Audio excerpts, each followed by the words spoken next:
So pagdating dito sa may lower lash line niya, mas dark yung pigment, and then habang pataas na yung pataas, nagiging light yung pigment natin. So gagamit tayo ng tatlong kulay para sa ating transition or light shade eyeshadow, and then yung dark natin, and then yung pinaka-dark na natin. Kailangan natin dito ng 4 na brushes. So meron tayong applicator brush. Ayan. So ito yung pang pick up ng pigment natin and then pang dispense ng pigment sa mata. And then we have a detail brush or mini pin brush, pang detailing natin to ha. And then ginagamit natin to sa mas maliliit na area. A-type brush, pang blend din natin to sa may crease area. A dome type brush, pang blend natin sa may lids or sa may crease area natin. Ang una natin gagawin is ipa-prime muna natin yung mata niya. So gagamit tayo ng light shade eyeshadow. And gamit tayo ng small buffing brush or you can use sponge. So kukuha ka lang ng konti, pwede mong ilagay sa mixing palette mo or sa may likod ng kamay.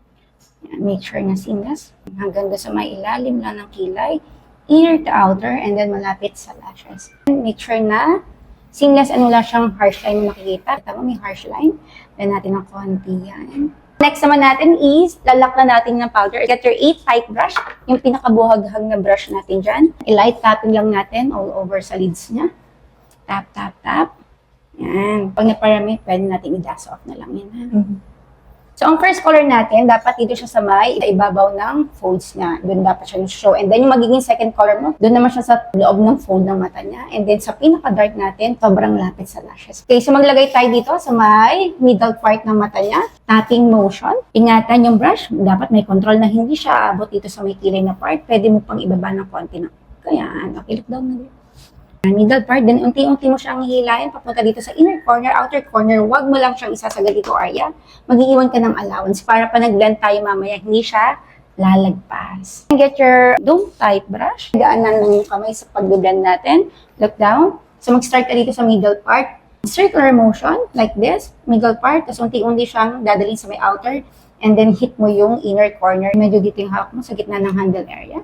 Kasi masyadong malambot pag dito. Kaya pagdating mo dito sa may middle part, hihilahin mo yung pigment papunta sa inner corner, pa-outer corner para mabigyan mo sila ng kulay. Dito ko lagi titing salamin.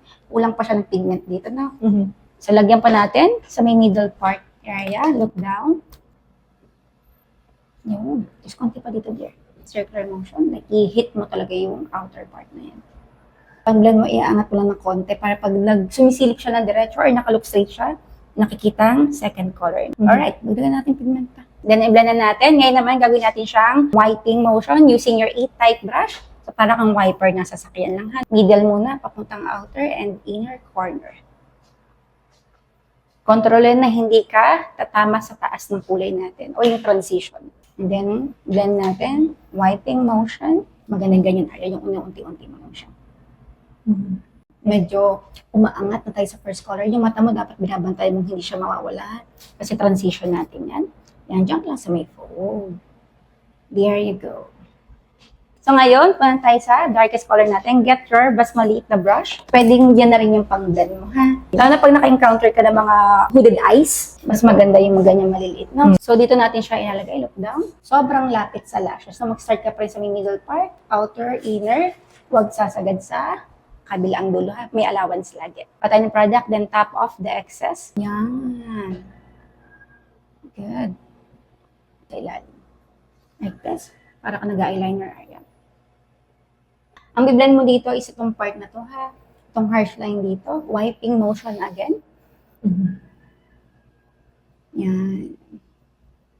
Para mukhang cohesive yung colors natin dyan. Darken pa natin. Okay. Ito ang ganda na pigment dito sa second color. Nagdago dito konti. Okay, then blend. Wiping motion.